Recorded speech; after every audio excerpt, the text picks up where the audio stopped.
Hello, this is Todd Wall from Aquatug Media, and I want to discuss an article that I saw that I thought was pretty interesting. The title is "Unemployment is the Fed's Biggest Enemy Now," Powell says, not inflation. In this case, the Powell being referenced is the federal chairman, Jerome Powell. And so the article begins, "We will do everything we can to support a strong labor market," Fed chairman says. The chief of the Federal Reserve has vowed to do whatever it takes to stop the unemployment rate from rising, which could push the U.S. economy into a recession. "We do not seek or welcome further cooling in labor market conditions," Fed Chairman Jerome Powell said bluntly Friday in a speech laying out the case for a reduction in high interest rates. So, quick history, if everyone can remember, during the pandemic, interest rates were lowered. And so the idea was to spur the economy. However, inflation came along with that. And so the idea was basically rising rates, and you would sort of cool the economy off. There might be an impact to the labor market, but really they were trying to attack inflation, which had grown very high, as everyone knows. Everything's gotten much more expensive. The Fed has ample room to respond to any risks we may face, he added, including the risk of unwelcome further weakening in the labor market conditions. The Fed is primed to cut interest rates in September after holding them at a 24-year high for the past year to subdue inflation. So it's interesting. Rates aren't really, historically, I guess it depends what your scope of history is. By the past 20 years, obviously they're at a 24-year high. But over a longer span of history, rates are not abnormally high. During the early 80s, interest rates, I believe, were close to 10%, so significantly higher than they are now. Now that inflation is gradually slowing towards its 2% annual goal, the Fed has shifted its focus to rising unemployment. The Fed is required by law to maintain both low inflation and a strong labor market. The 2% annual goal, so they've always had a 2% annual goal. It was thought that 2% was a nice natural rate to sort of peg annual inflation at. And so obviously over the past couple of years, after the pandemic, we saw inflation rates significantly higher than that. And so that's what the Fed has been working to bring down those rates. Unfortunately, the Fed has very limited tools in its toolbox. Interest rates is the primary tool that it has. And, when you attack one thing, it's sort of like, if you're trying to cure cancer, you can do serious harm to someone. There's a greater goal that you're trying to do. And, curing the cancer is more important, but there are deleterious effects to sort of cancer treatment. That might be an imperfect analogy, but that's what I'm going to go with for now. The upside risks to inflation have diminished, Powell said in a widely anticipated speech at the Fed summer retreat in Jackson Hole, Wyoming, and the downside risks to employment have increased. The clearest sign, the unemployment rate has experienced a surprising surge, rising to a nearly 3-year high of 4.3% as of July from an ultra-low 3.4% just a year and a half ago. To me, even 4.3% seems relatively low.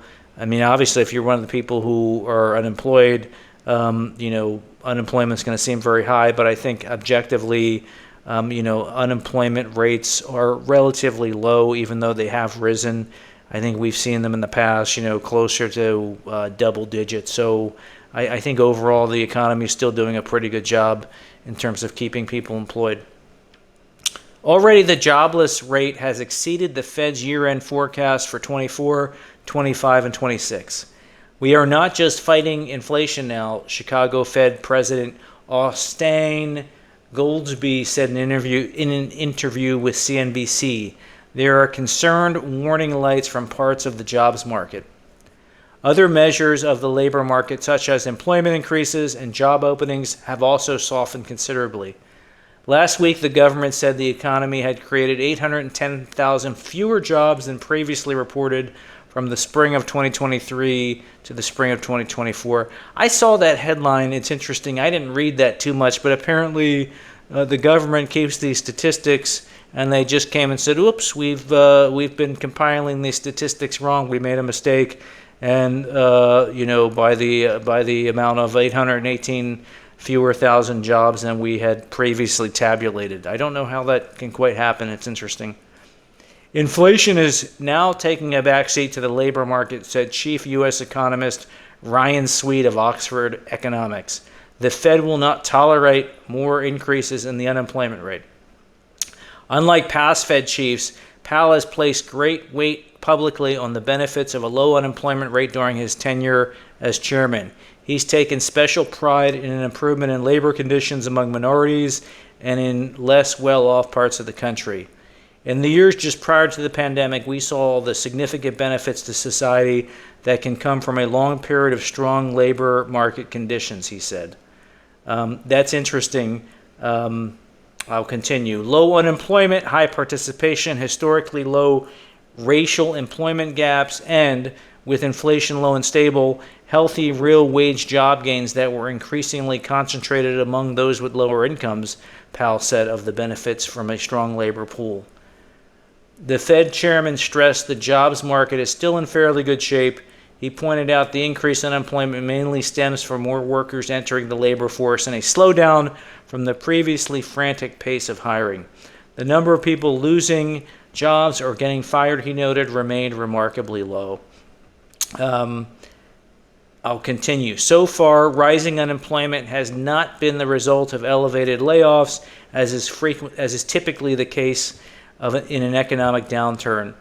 What's also been unusual, Powell said, is that the labor market has not been a source of inflation.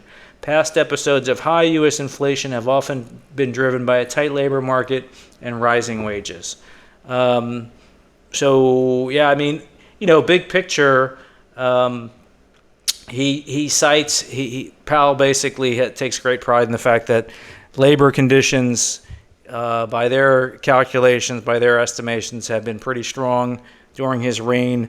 But we've seen inflation pick up, and in there they talk about rises in real wages.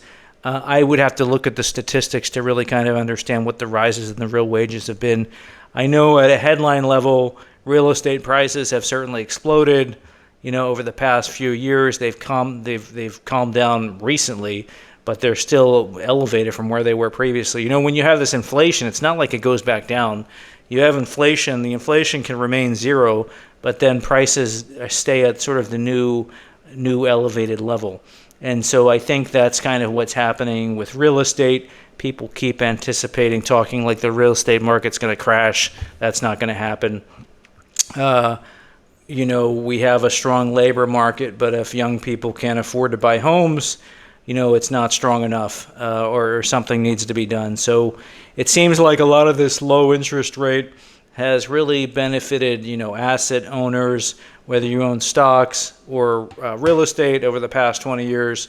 And, if you are young and you're just getting into the market and trying to accumulate wealth, it's certainly been very difficult. It's certainly difficult compared to 30 or 40 years ago, certainly compared to when the boomers were in their early years kind of acquiring their assets and building their careers and things like that. So I don't know, a strong labor market's good, but I think big picture, we need to basically have a more equitable sort of housing market where people can afford to buy homes. I think that's critical.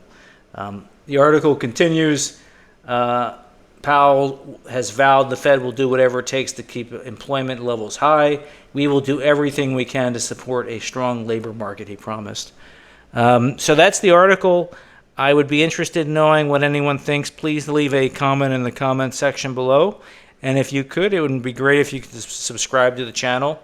And thanks, and we'll be coming back to you soon with a new video.